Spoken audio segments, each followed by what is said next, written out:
All right, well, welcome everyone.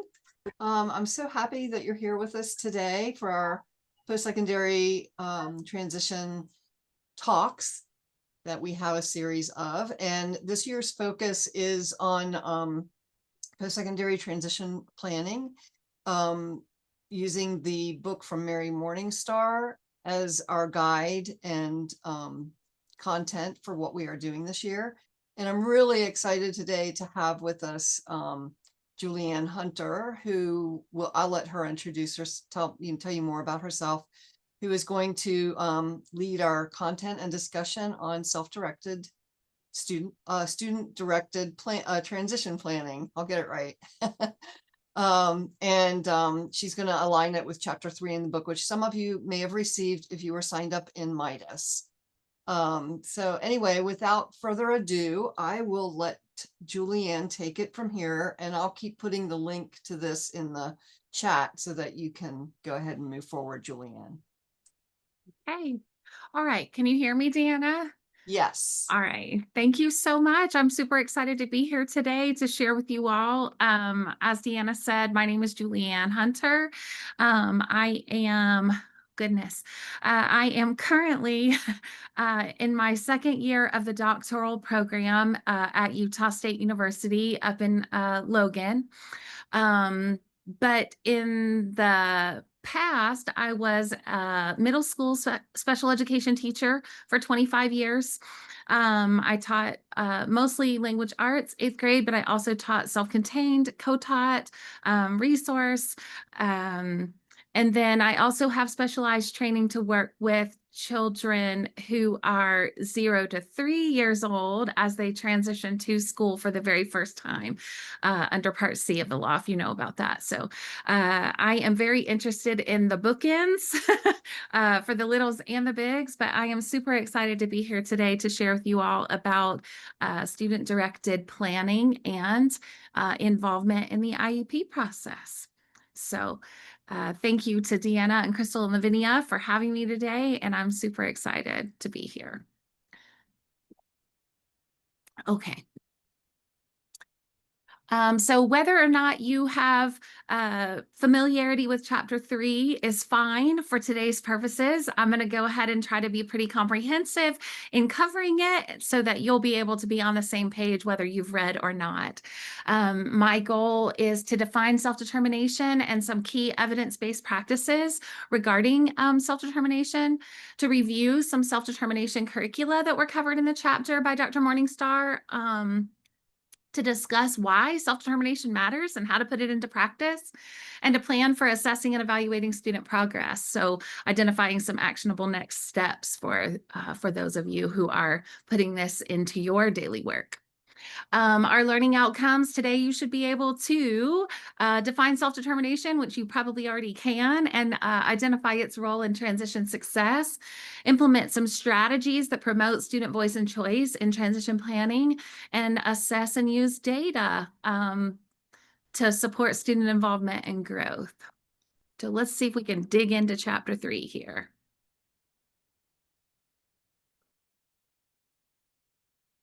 As Deanna mentioned, this presentation today is based on the Morningstar and Clavenna Dean 2018 Your Complete Guide to Transition Planning and Services book. It's a wonderful resource. I've had it on my bookshelf for many moons.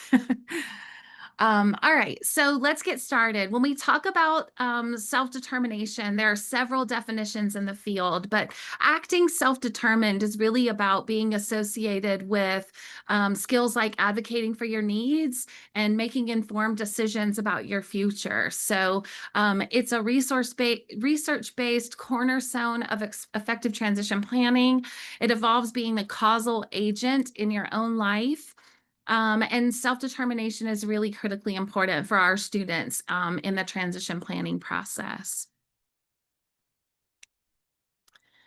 The self-determination theory was developed by two psychologists, Deci and Ryan, in the 80s, in the 1900s, if you're older like myself.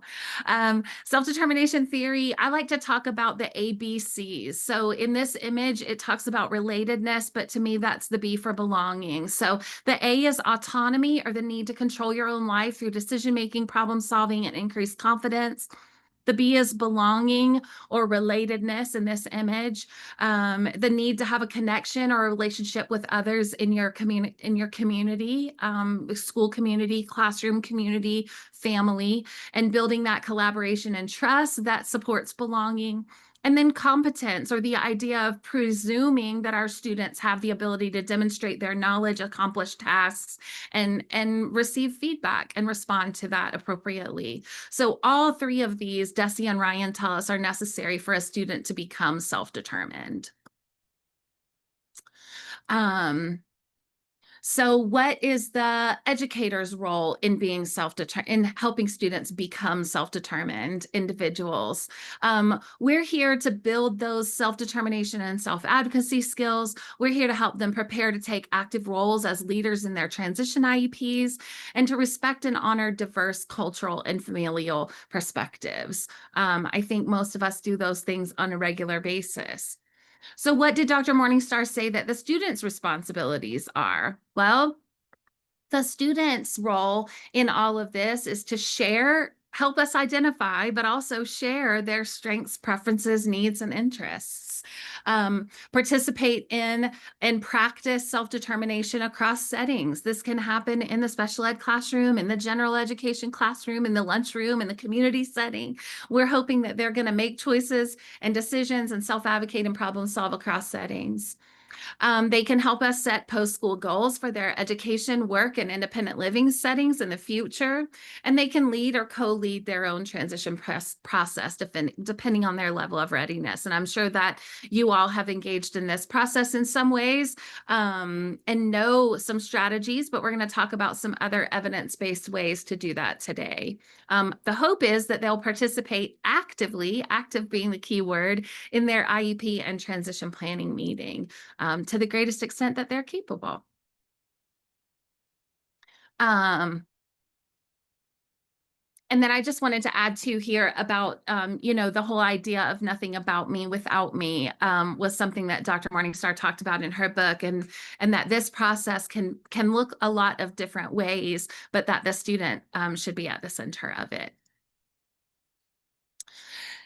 So the research says that these are some of the core components of self-determination.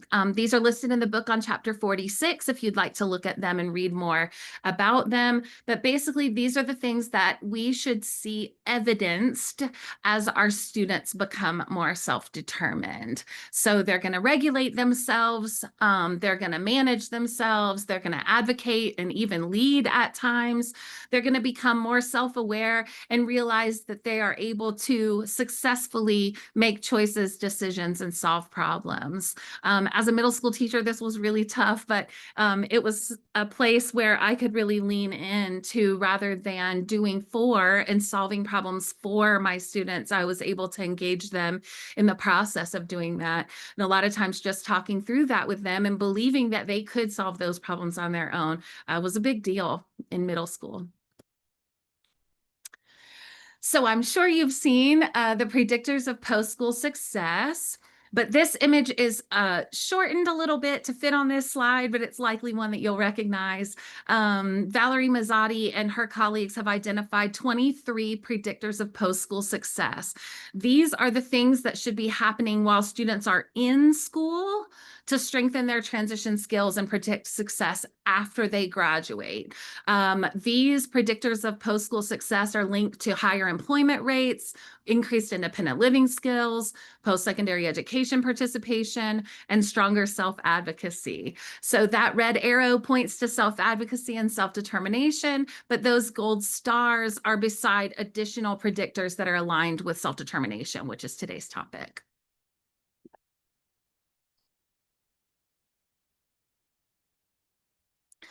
So, Julianne, why does this matter? It matters because it aligns with the law and what the federal regs tell us that we need to be doing in order to support student success. But students with higher self-determination are more likely to achieve positive post-school outcomes in employment, education, independent living, and in their being included in their communities. So these skills promote student engagement and their ownership of their own learning.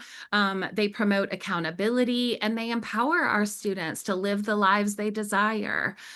So as I was mentioning before, this shifts the IEP from doing it for the student to doing it with the student. So having them engaged in that planning process, not just hearing their voice and their thoughts and opinions, but also involving them in and engaging them in their planning so that we can problem solve together and figure out how best to move forward with them at the center. So now that we know what it is, let's talk about how to put it into practice. How do we make this happen? All right, so these are some of the listed best practices for supporting self-determination that were in Chapter 3. Student-led IEPs and embedding transition into daily lessons is one way we can do this. Encouraging them to lead and offer them opportunities to lead as often as possible so that they can, like we said before, problem solve through, make decisions, and try to figure out how best to navigate that and the interpersonal relationships that go with that. Engaging in the idea of reflection was something else that she talks about in the chapter, providing direct instruction in that, but also offering an opportunity to like, what do you think? How did that go? How do you think that went? You know, what would you do differently next time? Those are ways that we can offer opportunities for our students to self-reflect and also to be more self-determined. And then partnering with students and families and other educators in the building and outside the building to help students build those leadership skills and learn from their mistakes to achieve their goals, both in school and post-school. One of the things that I thought was really helpful about this is that on page 49, they offer a table 3.1, with 3 guiding questions to help you evaluate, like, how are you doing on this so far? And I never really thought about this, but when we're encouraging children to reflect, I think that teachers should reflect too, because we can grow from that process. So the 3 questions in that table, if you don't have it right in front of you, are who will provide the instruction in self-determination skills and when and where will that take place? Which evidence-based curriculum and approaches will be implemented? And we're going to talk about a couple of those in a moment. And then how will you evaluate student progress? And we're going to talk about some ways that you might consider doing that as well. So which curriculum is right for your students? There are a variety of curricula and activities that have evolved over the last couple of decades, focusing on supporting students with disabilities to become self-determined. On this slide, these are the 4 that were discussed in the chapter in depth. The 2 with dollar signs by them, best I can tell by my brief research, was that those are paid plans that you can only access some of the lessons without paying to access the full version with all the lessons. But I wanted to talk about all of them in depth, in a little bit more depth today, so that you can make the best decision for yourself and your students. The first one is called the Self-Directed IEP. This was developed in '96, and it's a package that's divided into 4 instructional units. It's taught in 4 45-minute sessions, and it's designed to teach students the skills they need to manage their own IEP meetings. They present 11 steps that can be used like a checklist or an agenda or a task analysis of sorts. And if the students go through those 11 steps, then they would basically be engaged during all the components, all the aspects of their IEP meeting. The second one is called Steps to Self-Determination. It was also developed in '96, but it focuses on 6 key elements instead of 11 steps. And those 6 key elements teach goal setting and decision-making skills, as well as improve communication and advocacy skills. It can be used in a general education or special education classroom. The next one is called Self-Advocacy Strategy and I Plan, which I thought was pretty cool. I'm not familiar with this one, but this is a versatile curriculum that teaches 5 steps, and it uses the mnemonic IPLAN, or I Plan. So it stands for inventory, which is like the assessment portion of their strengths, preferences, interests, and needs. P is provide information. So they're going to practice discussing themselves in the format of the IEP meeting. L is listen and respond. So when someone asks you questions, and then the A is ask questions. So they're going to learn how to ask specific focused WH questions to help move their meeting forward. And then the N is name your goals. So summarize and specify what it is that you would like to do. I also thought it was interesting that in the book, she shares that when students learn this strategy, 86% of the goals they most value are found in their IEP. Students who had not learned this strategy had only 13% of their desired goals represented in their plan. So I thought that was a really interesting way to think through, like, wow, if we really do some of these intentional evidence-based strategies, we really can propel our students toward being more self-determined and sharing what they are interested in their context of their IEP. Building those skills. And then the last one is called Whose Future Is It Anyway? And this is developed by Dr. Mike Waymeyer and his colleagues in 2004. It's divided into six sessions. It contains 36 lessons. And this has been shown to improve self-determination skills and transition knowledge for middle school and high school students with disabilities. Do you have any questions so far about any of those?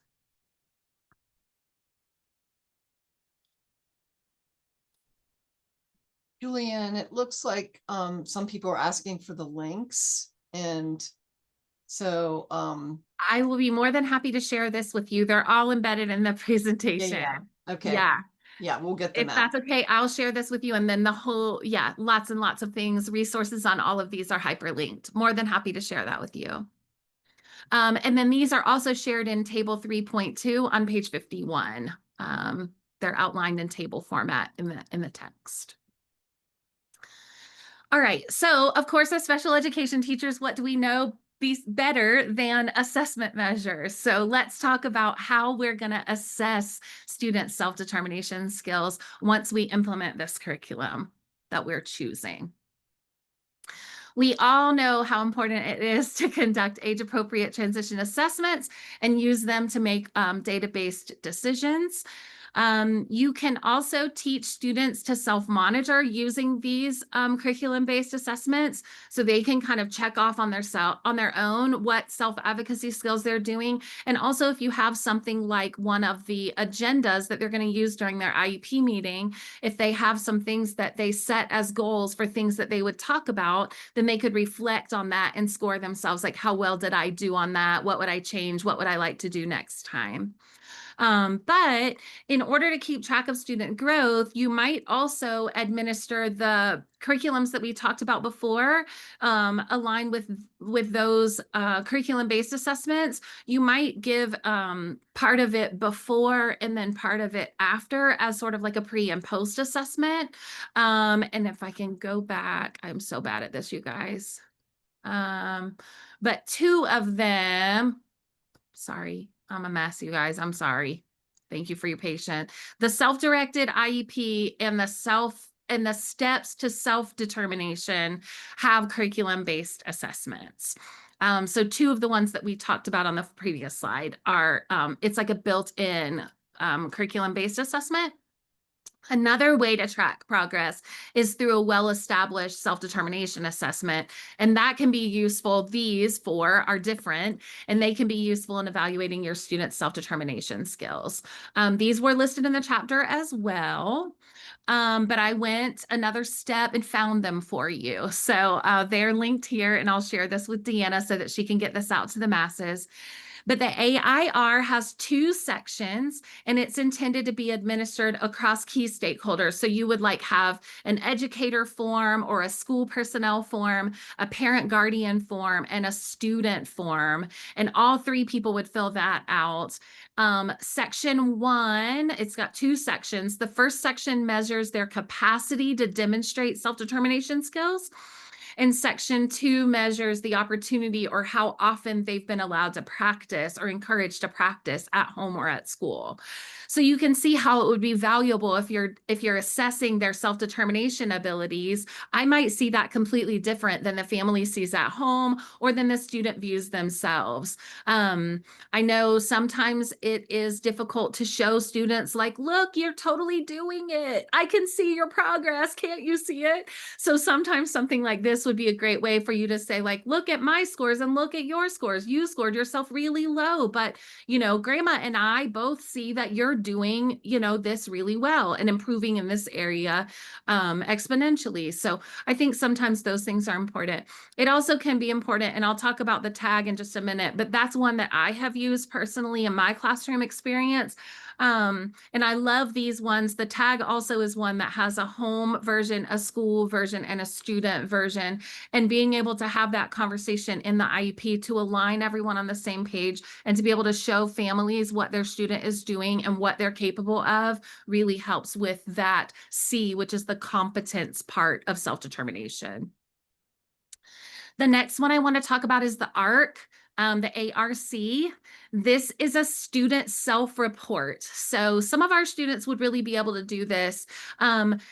It can be read aloud or it can be self-administered. It has 72 items divided into 4 sections, but all 4 of those combined examine the characteristics of self-determination. And then those raw scores are converted to standard scores, you know the drill, special education teachers. And then, so the higher the score, the greater the level of self-determination that is evident in that student. So I think this is really cool.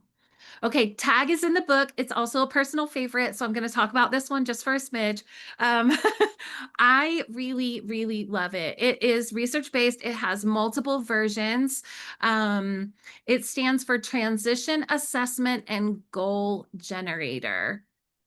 It's an online assessment. There is a printable version as well. It also is available in English, Spanish, ASL, Mandarin, and Bulgarian. So I appreciate so much that the researchers have gone the extra mile to make sure that this is in several native languages so that we can be assessing for both the family and the student as needed in those native languages. But this one is, like I was talking about before, it assesses 8 different constructs or areas of self-determination. There's a school version, a parent guardian version, and a student version. There also is a tag A. So for students that are taught on the alternate achievement standards or who take alternate assessments, the tag alternate. And then they just recently, I taught middle school, and so the general tag is the middle school age group, but they just recently released the tag HS, which is geared towards high school age students. I just really appreciated this. It is a per student charge, but I was able to write a little mini grant in my school. I don't know what you guys have access to or ability to do, but I was able to write a little mini grant and get PTA to help with this. When I did it, it was $3 per student, but I think $5 is completely reasonable, such that it gives you such a wonderful amount of information, and it gives you a table that shows each person. Oh, sorry. It gives you a table that shows each person's score in a bar graph. And so we were able to show that in meetings to be able to say, like, look, this is in alignment or this isn't in alignment. And let's talk about why. And then it gives you some present levels and some goals, not something that I would really feel comfortable copying and pasting, but definitely some foundational information that I can then put in my own language to be able to help with PLAFs and transition goal development. And then the last one, most popularized, I think of late, is the SDLMI. And there is a lot more information on page 53 about this, but basically this teaches students to set their own goals, plan how they'll meet those goals, monitor their progress, and then adjust based on barriers and challenges that they might encounter along the way. And it's a really like prescriptive way of doing so. It has a teacher manual and scripts that you can use. It has all the things that are already created, like worksheets and things like that for students. So also really good. So these are the more like formal evaluations that you might choose to use to assess how your students are doing on their self-determination skills. And then Chrissy was the student whose case study was referenced throughout this chapter. Dr. Morningstar kept going back to like what would we do for Chrissy. She introduces her at the beginning of the chapter, and then she continues to use some of the strategies throughout the chapter, and she continues to revisit that case study. But this goal setting checklist is filled out for Chrissy on page 55. So you can have like an example of how that might look. And then the goal setting checklist, there's a blank one on page 62. This is just another way to track progress over time. It could be used by the student and or their IEP team. And then there are several additional online resources provided on page 60. Again, I love to highlight, I'm a teacher at heart, so I wanted to highlight another personal favorite, the I'm Determined one pager. There's a link in my presentation, but this is developed by the Virginia Department of Education, and it really puts their strengths, preferences, interests, and needs in a table format. I've used this with middle school and junior high school age students to share their strengths, preferences, needs, and interests with their adults in the context of their IEP meetings. I've done this with students who can write full sentences. I've done it with students who can draw pictures, and I've also done it with students who I needed to print pictures for, and they have all those resources for teachers along with videos about how to use it on that website as well. So I've linked that there for your convenience. Okay, so Julianne, how do we put this into action? You've given us a lot of resources, but what do we do next? One of the other resources that you might choose to use on page 63 is a dream sheet. This helps students identify their strengths and dreams and what supports they need. And it also encourages collaboration. So it might be a great way for them to solve problems or use with others, members of their team, to solve problems within the context of an IEP meeting. Another resource that she highlighted was called My Good Day Plan. So it allows students to identify and plot out the events of like, what would happen if I had my best day, a really good day? What would that look like? And then determine what actions and supports are needed to make their good day happen. Another good way to track progress, you can be like, this was what you said was a good day before. Where are we now? And is that still a good day, or do we need to make some changes? So I really love how the student's voice is apparent in that process. And then more resources for teachers. Intact the Collaborative was referenced on page 48. This is the National Center for Transition, National Center on Transition. And if you're not already familiar, then this is definitely one that you're going to want to make yourself familiar with. And then USBE also has a self-determination and self-advocacy Padlet, which I've linked here. It has many more self-determination assessment and other resources for curriculum that you might choose to peruse if you have time or when you have time. So make sure to add those to your repertoire and access them frequently. Okay, and then let's see. So what can you do right now? There is an I'm determined to support my students goal setting for teachers form. It's in kind of the middle to the end of the chapter. But I thought this was a neat way that she shared. She kind of scaffolded it for us too, so that we can go in and look at all the things that we've covered, think about our students and the community and culture in which we teach, and then figure out a way to make ourselves a plan so that we can be a self-determination in executing the teaching of the self-determined things. But I thought this was really cool. So you can kind of set goals for yourself and identify things that you're willing to commit to and small changes that you can make in order to make an actual plan for promoting self-determination in your students. Okay, and then supporting self-determination is truly, truly at the heart of empowering our students to be strong self-advocates. Sometimes it's so hard for families, in my humble professional experience, it's been so challenging for families to pass that torch. Mamas and dads and grandmas and aunts have been strong advocates on behalf of their students for such a long time, and it's really hard for them to think about passing that torch. And so if we can use these evidence-based ways to show families how competent and capable their children are, and how possible this really is with some intentional instruction, I think that they are going to be that much better as their own strong self-advocates.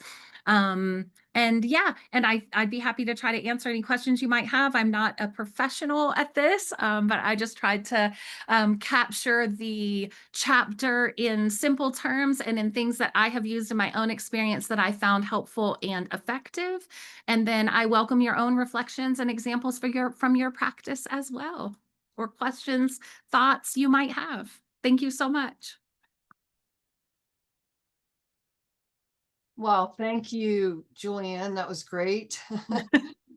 That was a lot, It was a fast. lot to squeeze into to the amount of time that we have, and have some time left. So now is your chance to tap into Julianne's expertise. She says she's not professional, but that's not true. She's too humble. But yeah, now's your time to ask her some questions. And yeah, so let's use this time for that while she's here. Or share, yeah, share something Yeah, that or you're doing. share. Yeah, Yeah. exactly. I'd love to hear about the successes of your students too.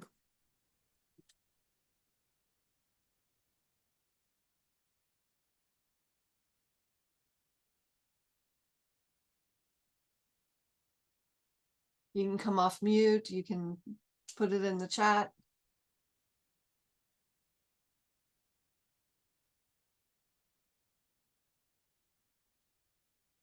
I will say that I'm pretty sure everybody can access our Padlet. You might see this little flag that says frozen. We're having some technical difficulties with our Padlets, so we can't put anything on them at the moment.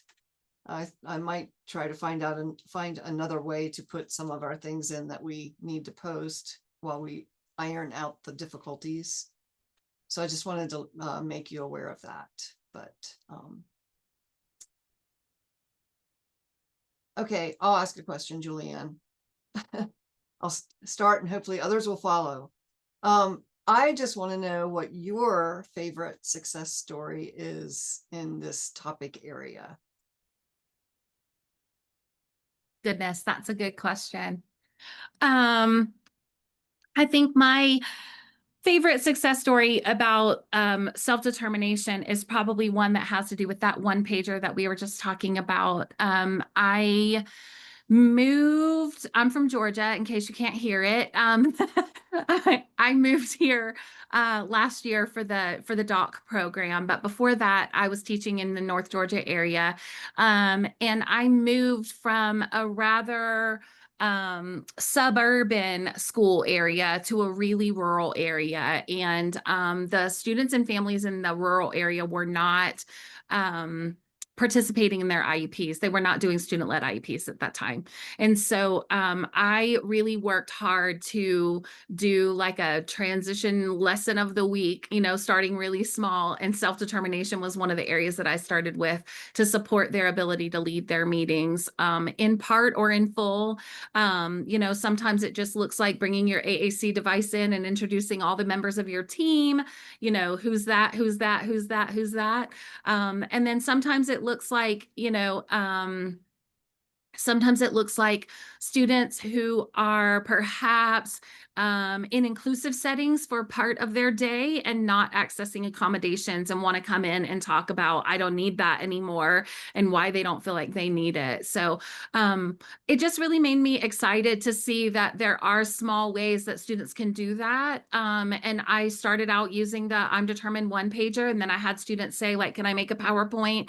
Can I do this? And so their ability to advocate for themselves themselves showed up in various and sundry ways, and it made me really excited. And then I had families say like they've never done that before. That is so cool.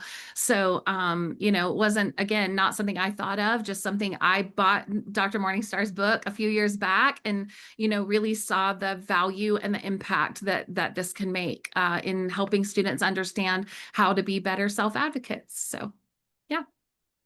Thank you. That's great. Okay, the floor is still open for questions for Julianne or sharing of things that have worked for you.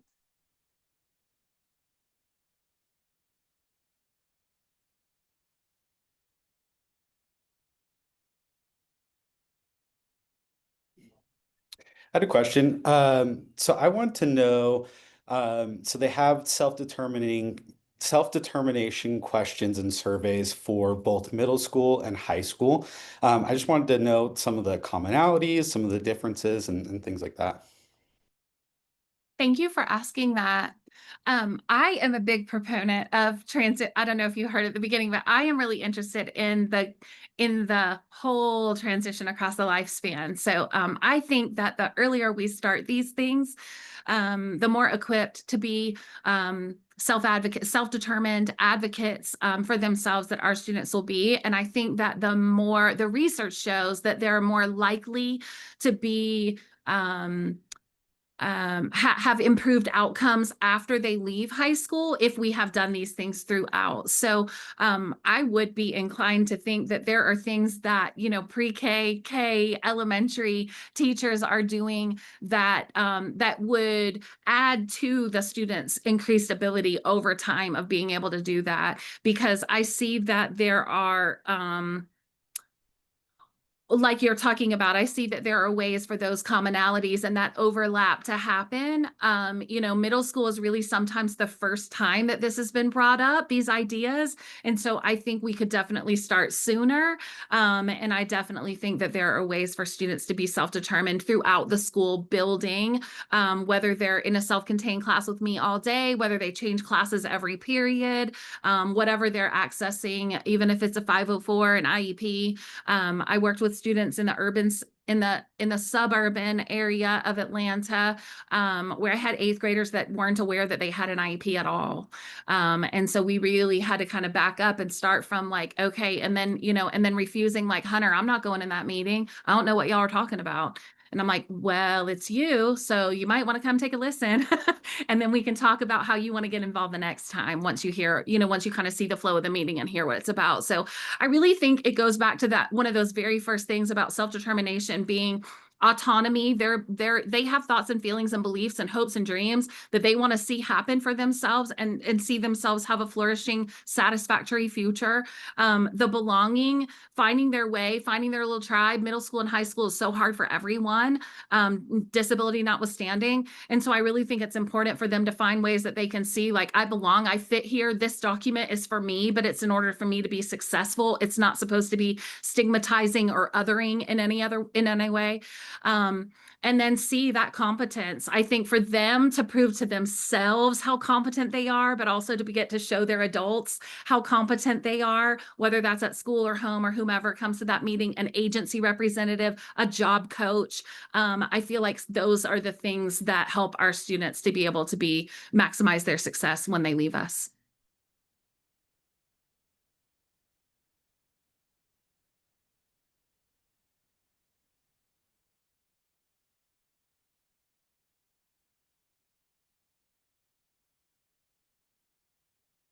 More questions or sharing out of things?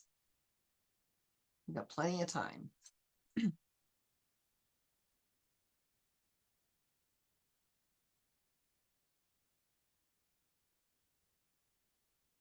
And I don't know if everyone that's on the call has access to the book, but if you don't, what I shared in the presentation, I'm happy to get that to Deanna so that can be shared out or posted on one of the Padlets so you'll have access to do that.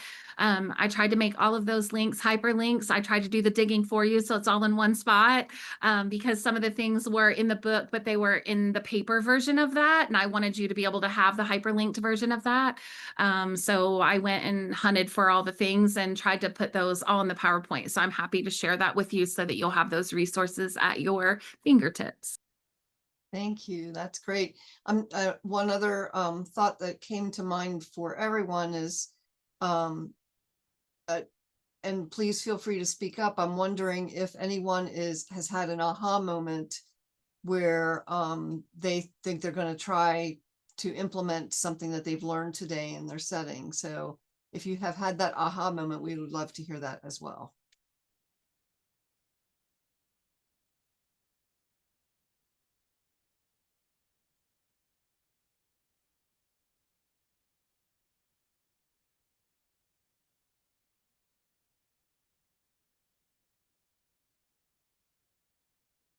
I guess we've got those afternoon. It's time to get off work things. Well, instead of sitting here in silence, I would like to thank Julianne for being here to lend us her expertise and presentation. It's been, there's really a lot of great information in there. And I will send this out, as I stated before. I can't at the moment post things on our Padlet, but I will make sure everybody gets the presentation and the links and any other materials that we said we would get out. What else was I going to say? Oh, yes, the feedback survey, and let's see, our next session is on January 28th, and the topic's going to be on engaging families. So I'll remain on for a few more minutes, and other than that, we're finished for today, unless you have any other questions. And I really thank everybody for being here.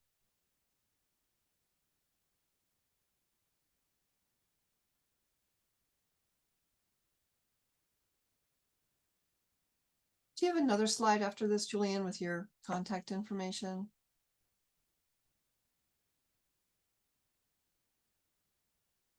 I think I just put the thanks. Okay, okay. Yeah. Thanks. Okay, okay. I wasn't sure if your email was on there or anything, so sorry. No, Thank you. no, it's fine. I can add it because I didn't put any introduction or any information. I wasn't sure if that was like appropriate or if I should just say it because of the format. So, but I'm happy to add it, my information there.